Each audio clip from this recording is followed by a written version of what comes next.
అందరికీ నమస్తే, welcome back to Sri Sai tutorial. ఈరోజు న్యూస్ పేపర్లో వచ్చినటువంటి విద్యా ఉద్యోగానికి సంబంధించి చాలా అప్డేట్స్ అయితే ఉన్నాయి. వాటన్నింటికి సంబంధించినటువంటి పూర్తి వివరాలను అయితే మనం తెలుసుకునే ముందు వీడియోని చూస్తున్న ప్రతి ఒక్కరు కూడా తప్పకుండా లైక్ చేసేటువంటి ప్రయత్నం అయితే చేయండి. చాలామంది చూస్తున్నారు, వెళ్ళిపోతున్నారు, కానీ లైక్ మాత్రం చేయట్లేదు. మీరు లైక్ చేయడం ద్వారా నాకు సపోర్టివ్గా ఉంటుంది. అట్ ద సేమ్ టైం ఈ వీడియో మిగతా వారికి కూడా రీచ్ అవ్వడానికి అవకాశం అనేది ఉంటుంది. కాబట్టి ఖచ్చితంగా లైక్ చేసేటువంటి ప్రయత్నం అయితే చేయండి. ఇక లేట్ చేయకుండా మన యొక్క మొదటి అప్డేట్లోకి అయితే వెళ్ళిపోదాం.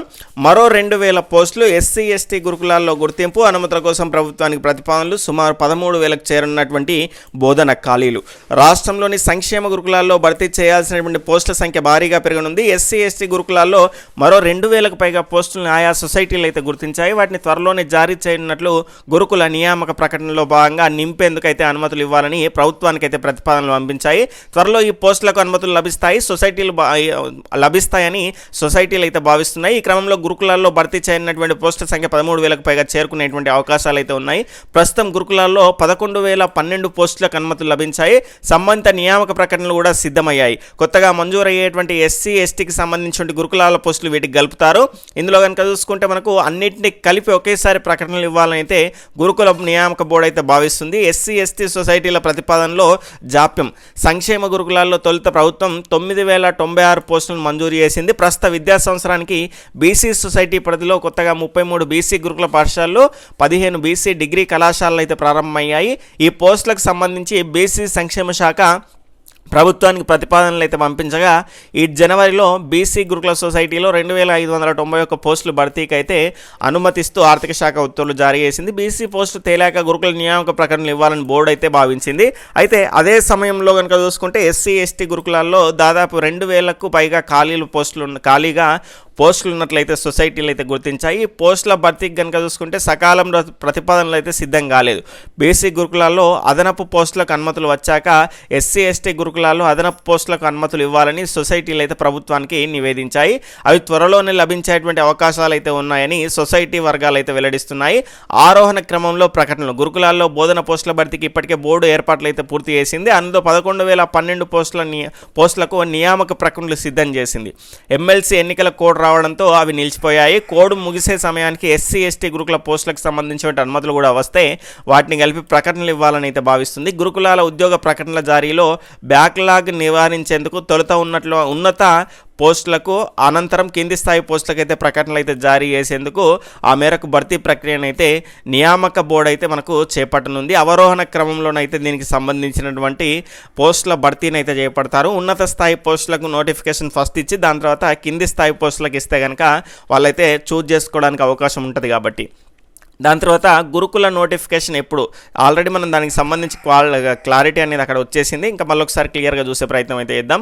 గురుకుల నోటిఫికేషన్ మరింత ఆలస్యంగా ఉన్నది. ఆర్థిక శాఖ అనుమతి ఇచ్చి 8 నుంచి 9 నెలలు గడుస్తున్నా ఇంతవరకు నోటిఫికేషన్ వేయడంలో తెలంగాణ గురుకుల విద్యా సంస్థల నియామకాల బోర్డు అయితే తాత్సారం చేస్తుందనేటువంటి విమర్శలు అయితే వెలువడుతున్నాయి. ఆర్థిక శాఖ మొత్తంగా 11,005 పోస్టులకు 2 దఫాలుగా అనుమతి ఇచ్చినటువంటి విషయం తెలిసిందే.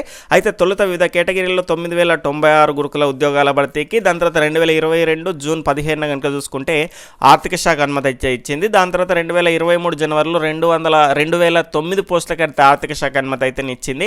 మొత్తంగా 11,105 పోస్టులను భర్తీ చేసేందుకైతే రాష్ట్ర ప్రభుత్వం అయితే గ్రీన్ సిగ్నల్ అయితే ఇచ్చింది. అయితే 9,096 పోస్టులకు ఆర్థిక శాఖ అనుమతి ఇచ్చి దాదాపుగా 8 నుంచి 9 నెలలు కావస్తున్నా కూడా నోటిఫికేషన్ అయితే విడుదల చేయడంలో గురుకుల బోర్డు అయితే కాలయాపన చేస్తుందనేటువంటి విమర్శలు అయితే అభ్యర్థుల నుంచి అయితే వ్యక్తమవుతున్నాయి. ఎందుకంటే చాలా రోజులు అవుతుంది కాబట్టి ఖచ్చితంగా నోటిఫికేషన్ తొందరగా రిలీజ్ చేస్తే వాళ్ళు కూడా హ్యాపీగా చదువుకునేటువంటి వాళ్ళు.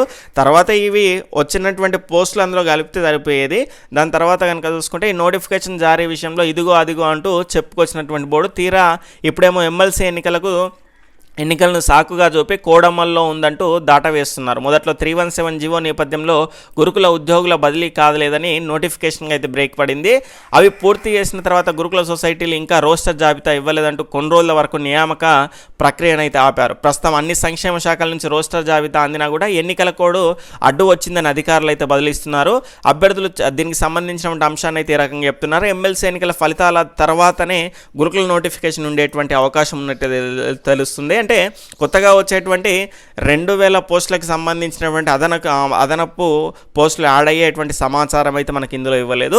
ఈనాడు పేపర్లో చూడొచ్చు మరొక 2000 పోస్టులు అయితే యాడ్ అవ్వడానికి అయితే అవకాశం అయితే ఉంది. అది రాగానే అన్నింటినీ కలిపి ఇవ్వాలనేటువంటి ఆలోచనలో ఉన్నట్టయితే మనకు ఈనాడు న్యూస్ పేపర్లో రావడం జరిగింది. దీంతో మొత్తంగా 13,000కు పెరగనున్నటువంటి గురుకులకు సంబంధించినటువంటి పోస్టులు.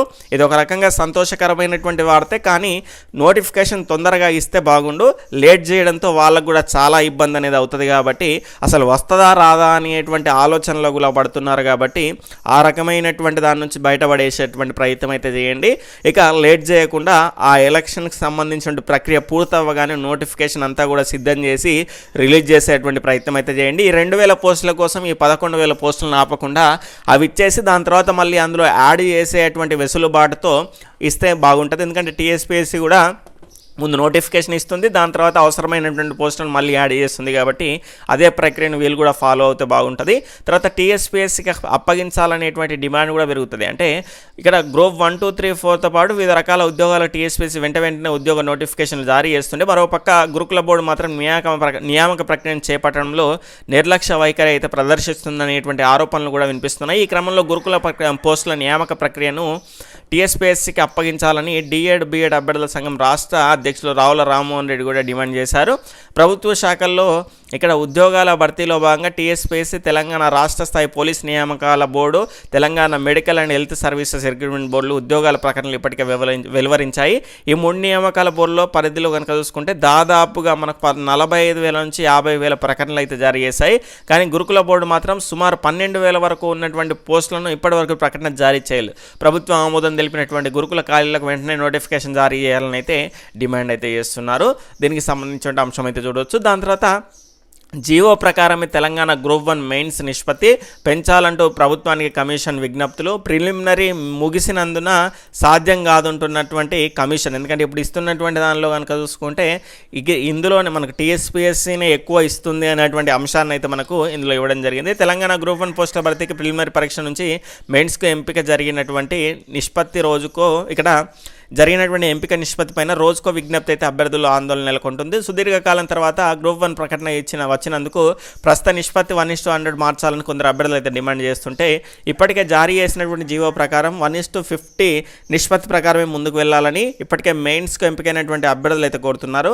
ఈ మేరకు ప్రతిరోజు TSPSCకి ప్రభుత్వానికి విజ్ఞప్తులు అయితే పెరుగుతున్నాయి. ఏడాది కింద జీవో ఉద్యోగ ప్రకటన వెలువడిందని, ఇప్పుడు పరీక్ష ముగిసిన ఫలితాల వెల్లడయ్యాక ఏవైనా డిమాండ్లు వచ్చినా న్యాయపరంగా నిలవబోవని న్యాయ నిపుణులు అయితే పేర్కొంటున్నారు. నియామక ప్రకటనకు సంబంధించి జారీ చేసినటువంటి జీవో నంబర్ 55 నిబంధనల ప్రకారమే గ్రూప్ 1కు సంబంధించిన ప్రక్రియను కమిషన్ అయితే కొనసాగించనుంది. ప్రిలిమినరీ పరీక్ష నుంచి అయితే ప్రధాన పరీక్షకు ఎంపిక నిష్పత్తి దేశంలో అత్యధికంగా 1:50 అంటే ఒక పోస్టుకు 50 మందిని అయితే చొప్పున తెలంగాణలోనే దీనికి సంబంధించి ఎంపిక ప్రక్రియ అనేది అమలవుతుందని అయితే చెప్పడం జరిగింది. కమిషన్ వర్గాలు అయితే ఉద్యోగ ప్రకటనలో ఎంపిక విధానాన్ని కమిషన్ స్పష్టంగా పేర్కొంటుంది. ప్రభుత్వ ఉత్తర్వులు సర్వీసు నిబంధనలకు లోబడి నియామకాలు జరుగుతాయి. గ్రూప్ 1 పరీక్ష వివాదంతో పాటు ప్రిలిమినరీ పరీక్షలో 1:50 నిష్పత్తిలో రిజర్వేషన్ల వారీగా ఎంపిక చేస్తామని ప్రభుత్వం అయితే వెల్లడించింది. ఈ మేరకు గత ఏడాదిలో జీవో నంబర్ 55 జారీ చేసింది. దానికి అనుగుణంగానే ప్రిలిమినరీ పరీక్ష ఫలితాల వెల్లడి అనంతరం నిబంధనలు మార్చడానికి వీలుండదని, అలా చేస్తే న్యాయపరమైనటువంటి వివాదాలు తలెత్తాయని కమిషన్ వర్గాలు అయితే పేర్కొంటున్నాయి. నిష్పత్తి పెంచాలంటూ అభ్యర్థులు ప్రతిపాదనలు ఆశ్రయిస్తున్నారు. ప్రజాప్రతినిధులను ఆశ్రయిస్తున్నారు. ఇటీవల అసెంబ్లీలో ప్రతిపక్షాలు 1:100 నిష్పత్తి విషయాన్ని అయితే పరిశీలించాలని ప్రభుత్వాన్ని కోరగా కమిషన్కు లేఖ రాస్తామని హోంమంత్రి మహమూద్ అలీ అయితే తెలపడం జరిగింది.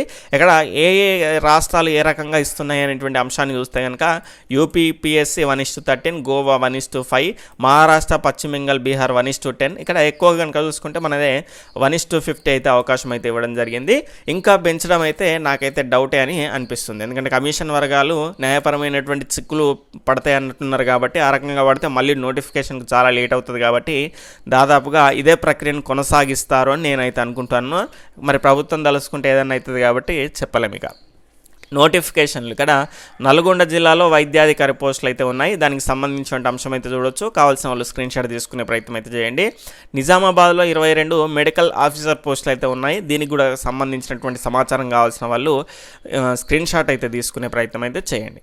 దాని తర్వాత కనుక చూసుకుంటే ఇంగ్లీష్ వర్షన్లో ఈనాడు ప్రతిభలో రీజనింగ్కి సంబంధించిన అంశం అయితే ఇవ్వడం జరిగింది. తెలుగులో కనుక చూసుకుంటే ముఖ్యమైనటువంటి ప్రతి ఎగ్జామ్లో కనుక చూసుకుంటే సైన్స్ అండ్ టెక్నాలజీ నుంచి ప్రశ్న లేకుండానైతే ఎలాంటి పోటీ పరీక్ష అయితే ఉండదు కాబట్టి చాలా ముఖ్యమైనటువంటి అంశం అయితే సైన్స్ అండ్ టెక్నాలజీలో ఒక ఆర్టికల్ రూపంలో ఇవ్వడం జరిగింది. ఈనాడు ప్రతిభలో క్లియర్గా చూసుకునేటువంటి ప్రయత్నం అయితే చేయండి. అంటే ఇక్కడ న్యూస్ పేపర్స్ అంటే మాన్యువల్గా వచ్చినటువంటి దానిలోనైతే ప్రతి దానిలో ఈ ఈనాడు ప్రతిభ రెగ్యులర్గా అయితే వస్తలేదండి. ఆన్లైన్లో కనుక చూసుకుంటే ఖచ్చితంగా రెగ్యులర్గా మనకు ఈనాడు ప్రతిభ మనకు ఎడ్యుకేషన్ పేజ్ అయితే ఖచ్చితంగా వస్తుంది. నార్మల్గా మాన్యువల్గా మన ఇంటికి వచ్చిన పేపర్లోనైతే అయితే ఉండట్లేదు. తర్వాత బీహార్లో కులాల వారీగా జనగణన అయితే జరుగుతున్నది. దీనికి సంబంధించిన సమాచారం.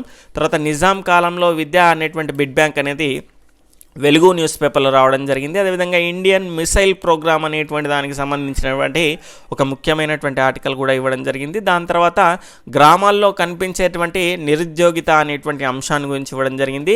తొలి వీర్ బాల్ దివస్ అనేటువంటి అంశం గురించి కూడా, దాని తర్వాత గిరిజన తిరుగుబాట్లు జరిగినటువంటి సంవత్సరం, దానికి సంబంధించినటువంటి నాయకులకు సంబంధించినటువంటి ముఖ్యమైనటువంటి బిడ్ బ్యాంక్ అయితే ఇవ్వడం జరిగింది. ఇవన్నీ కూడా మనకు వెలుగు న్యూస్ పేపర్లోనైతే ఇవ్వడం జరిగింది. ఈరోజు ఖచ్చితంగా న్యూస్ పేపర్ డౌన్లోడ్ చేసుకోండి, లేదంటే నేను ఈరోజు మళ్ళీ పోస్ట్ చేసేటువంటి ప్రయత్నం అయితే చేస్తాను వీటిని.